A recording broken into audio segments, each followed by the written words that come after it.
Halo, selamat malam pemirsa. Pemilu yang jujur dan adil adalah impian seluruh warga Indonesia. Hal ini bisa terwujud apabila Presiden Jokowi benar-benar netral dan tidak mengintervensi siapapun dalam gelaran pemilu mendatang. Namun apakah bisa Presiden benar-benar netral mengingat ada sang putra sulung Gibran Rakabuming Raka yang ikut menjadi kontestan di Pilpres 2024. Inilah yang akan kami sajikan dalam editorial pada malam hari ini. Presiden Jokowi, kunci pemilu jurdil. Bersama saya, Afiani Malik.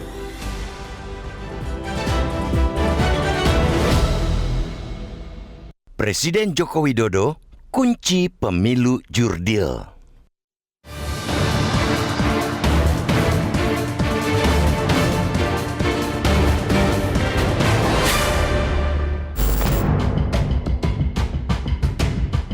Akankah pemilu 2024, terutama Pilpres, berlangsung jujur dan adil? Kita tentu berharap demikian. Akan terwujudkah harapan itu? Semua tergantung orang nomor satu di negeri ini, Presiden Joko Widodo.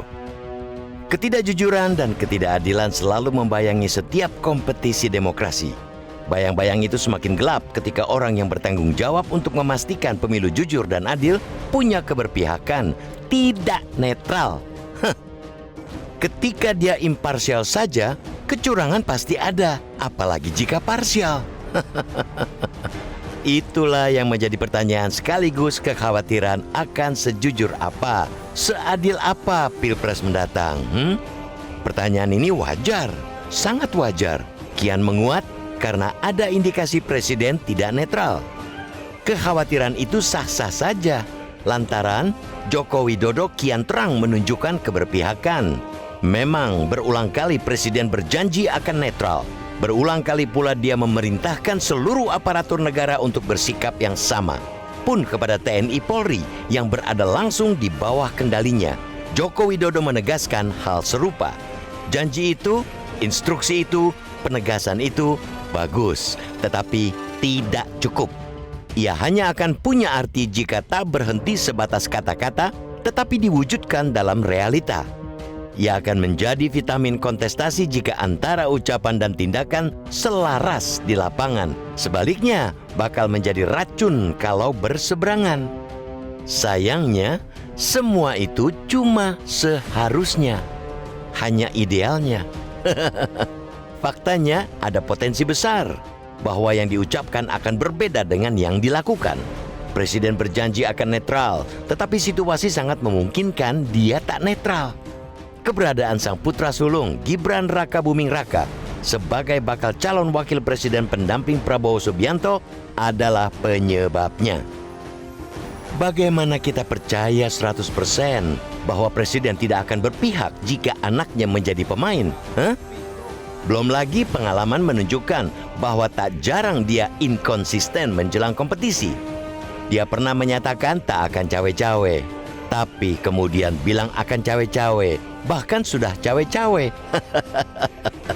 Joko Widodo pernah mengatakan anaknya tak logis untuk ikut berkontestasi sebagai cawapres. Tapi kenyataannya kemudian Gibran mencalonkan diri. Pencalonannya kental dengan dugaan ketidaknetralan, ketidakjujuran. Gibran bisa maju setelah dihamparkan karpet merah oleh sang paman, ex-ketua Mahkamah Konstitusi Anwar Usman. Dan Joko Widodo merestui. Terkini, baru dalam hitungan hari berjanji untuk netral, Joko Widodo lagi-lagi mempertontonkan keberpihakan. Dia menyinggung pemimpin yang kuat dalam sebuah acara yang dihadiri Prabowo, capres yang didampingi anaknya. Jujur tidaknya, adil tidaknya Pilpres memang tanggung jawab semua pihak. Tetapi dia akan sangat tergantung kepada Presiden, sosok yang mengendalikan segala sumber daya dan aparat negara. TNI Polri yang dipimpin jenderal-jenderal kelompok Solo pasti netral jika Presiden benar-benar netral. Aparatur negara tidak akan berpihak jika Presiden betul-betul tak berpihak. Kalau menang adalah hal biasa dan bisa lebih mudah diterima jika kompetisi demokrasi bergulir jujur dan adil. Jika sebaliknya, ia akan menyisakan bara. Kunci jurdil itu ada di tangan Joko Widodo.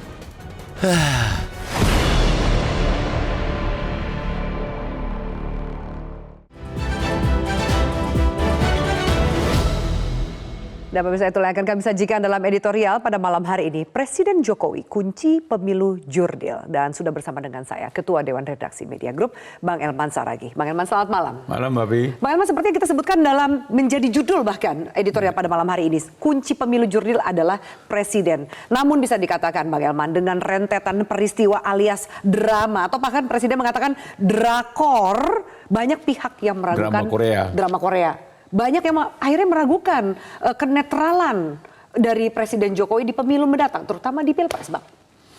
Ya, benar ya. Semuanya berpulang kepada Presiden Jokowi. Mau pemilu itu jujur dan adil, kuncinya lagi-lagi Pak Jokowi.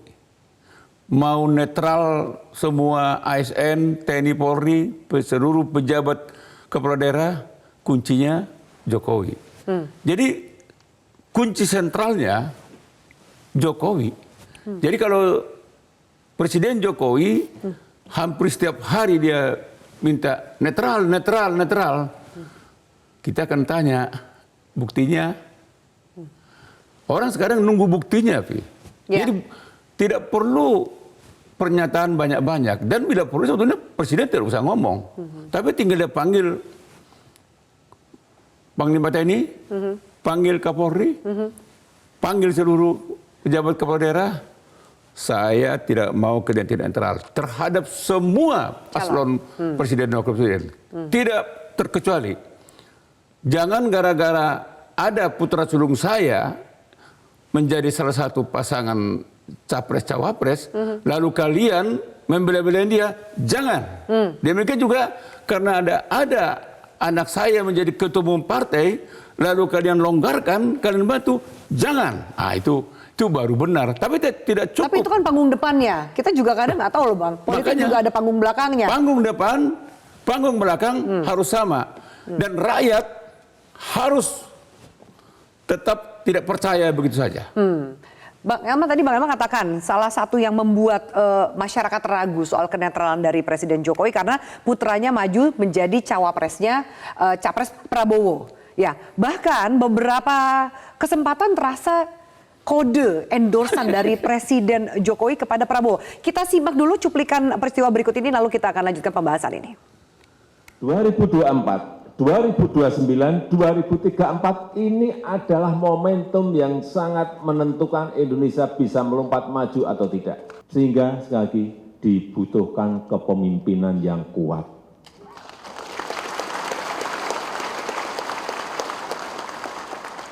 Tapi yang ditampilkan tadi pencak silat tadi benar.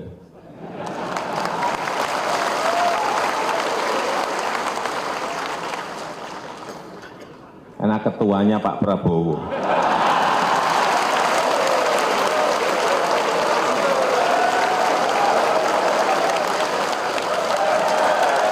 Ya, itu pemirsa. Baik, Bang Elman. Itu bagaimana Bang Elman sebagai seorang wartawan senior melihat statement dari Presiden Jokowi yang mengatakan dibutuhkan pemimpin yang kuat. Nah, pencaksilat itu betul karena ketuanya adalah Pak Prabowo dan Pak Prabowo ada dalam acara itu, Bang.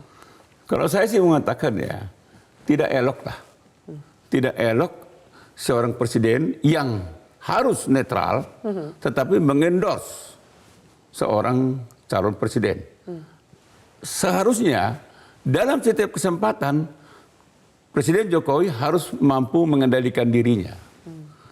Yang itu kan pasti akan di mata masyarakat ternyata tidak netral juga. Atau itu hanya basa-basi politik karena dalam sebuah acara mungkin gimmick-gimmick untuk memeriahkan acara tersebut, Bang? Dalam tahun-tahun politik seperti sekarang ini tidak ada gimmick. Hindarilah yang macam-macam itu jika memang tidak sesuai dengan sikap yang ingin ditujukan. Ya pokoknya kata dan perbuatan harus satu.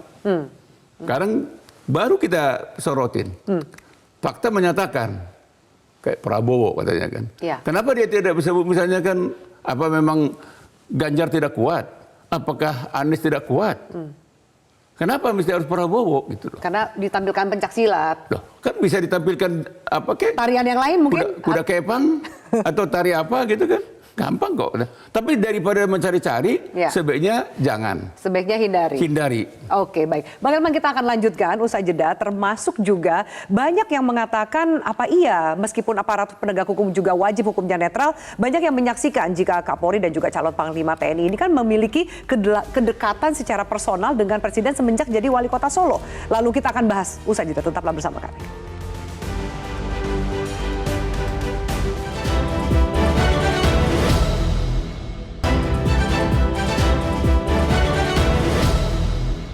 Banyak yang menyampaikan bahwa pemilu kita ini gampang diintervensi. Diintervensi dari mana? Di setiap TPS itu ada saksi partai-partai. Semua TPS ada saksi dari partai-partai. Belum juga aparat yang juga ada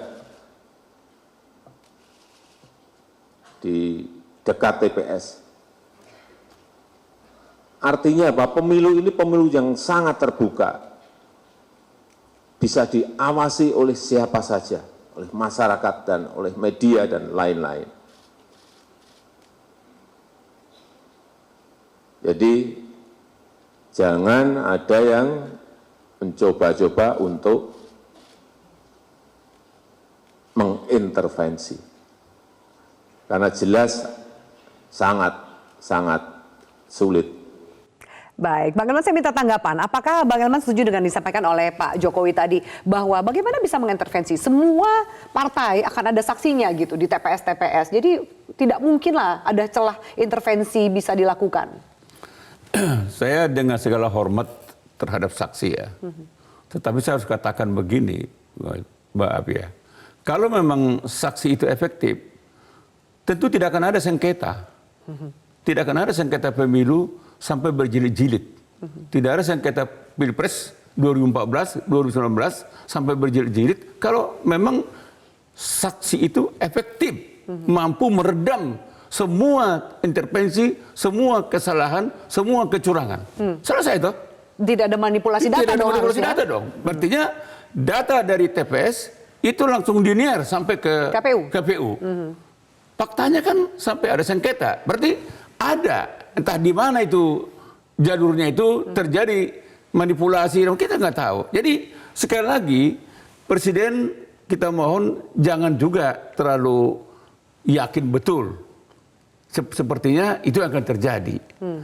Yang kita harapkan sebetulnya dari seorang Presiden adalah buktikanlah bahwa netralitas itu akan diwujudkan oleh seluruh ASN tanpa kecuali. Seluruh aparat TNI Polri, seluruh pejabat kepala daerah, dimanapun berada. Kalau itu, dan itu tidak hanya cukup dengan pernyataan, akan saya tindak kalau ada miring-miring, tidak cukup seperti itu. Itu kan normatif. Normatif pernyataan aja. kayak gitu memang harus dikatakan. Memang gitu seharusnya harus ngomong begitu kok. Iya. Tapi yang ditunggu-tunggu masyarakat realitas di lapangan. Nah itu yang saya mau katakan. Sebaiknya sebetulnya ini maaf ya. Tapi udahlah kita hormatilah tiga pasang ini. Andai kata misalnya memang anak sulung Presiden tidak ikut maju, mungkin kita tidak perlu terlalu waspada. Tapi karena ada anak sulung Presiden maju, mau tidak mau mata seluruh rakyat harus meningkatkan kewaspadaan.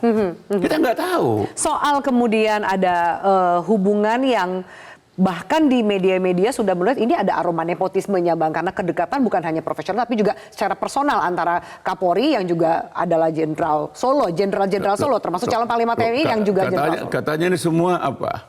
Geng Solo kan? Geng Solo. Nah, tapi udah disetting. Udah disetting. Tapi kita jangan percayalah dengan itu kan. Tapi orang kan nggak mudah tidak percaya gitu kan. Jangan, Bang, soalnya waktu urusan MK juga semua bilang ya kita lihatlah ketua MK. Faktanya? Ternyata faktanya kan ada terbukti pelanggaran berat. Ada pelanggaran etik berat. Dan lalu dipecat menjadi dari ketua MK. Mestinya dipecat permanen sebetulnya kan. Karena pelanggaran berat gitu kan.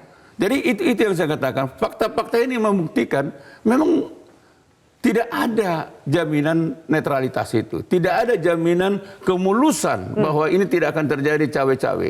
Jadi itu yang kita harapkan. Oke. Baik, bagaimana kita harus jeda? Lalu apa yang perlu dilakukan oleh semua pihak, media, masyarakat untuk menjaga pemilu ini tetap bisa jujur dan adil ketika wacana ketidaknetralan juga ada di seputar kita. Kita lanjutkan sesaat lagi.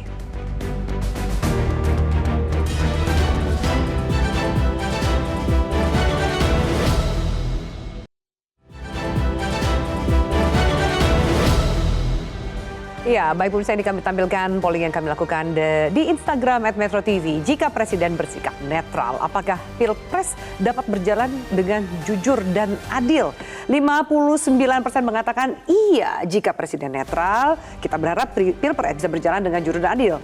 41% mengatakan tidak seperti itu. Seperti apa juga tanggapan dari netizen, kita akan bacakan dari Sulung Abadi. Tidak mungkin tidak berpihak sejak tanda kutip saktinya Kaisang, lolosnya Gibran Nyawapres, dan juga kasus dari Anwar Usman. Ini mirip yang tadi kita bahas di segmen sebelumnya ya Bang Elman. Satu lagi ada dari Mirzan Cok mengatakan gimana bisa jurdil dari awal sudah ada indikasi kecurangan. Nah, ini kan bentuk-bentuk komentar ini kan banyak masyarakat yang sebenarnya kalau di polling kita melihat masih berharap begitu besar Presiden bisa netral agar pemilu ini bisa memegang prinsip jujur dan adil. Tapi komentar dari netizen meragukan itu, Bang Elman. Ya, memang kan dari awal kita sudah katakan semuanya berpulang kepada Presiden Jokowi. Jadi kalau mau jurdil, sutradaranya kan Presiden, produsernya juga Presiden, semuanya Presiden. Yang lain akan ngikut. Jadi makanya saya katakan tidak cukup dengan hanya pernyataan netral itu, lalu ada jaminan bahwa pemilu itu jurdil. Kita nggak boleh percaya dengan pernyataan Presiden netral. Lalu kita sudah pastikan pemilu itu akan jurdil. Ya. Nggak semudah itu juga. Dan saya berharap rakyat juga tidak semudah itu juga percaya. Kita harus lihat realitasnya nanti. Apa yang perlu dilakukan oleh masyarakat dan juga media untuk mengawal supaya kemudian hasil dari pemilu ini juga bisa dipertanggungjawabkan lebih jauh tanpa ada intervensi manapun, Bang Elman? Sekiranya boleh, kita nggak pernah boleh tidur. Mata ini nggak boleh kita pejamkan. Supaya kita bisa melihat dari waktu ke waktu di mana kalau ada kecurangan. Sebab kalau kita sempat mata kita dipejamkan, disitulah akan ada permainan kecurangan. Di situ jalan celahnya terjadi. Kan kita bisa lihat. Baik. MK yang seharusnya kita harapkan betul-betul menjadi penyanggah utama konstitusi, ternyata ketuanya malah melakukan pelanggaran berat. Melakukan pelanggaran etika berat. Dan itu sudah dibuktikan oleh Majelis Kehormatan MK. Jadi mau apa lagi, Api?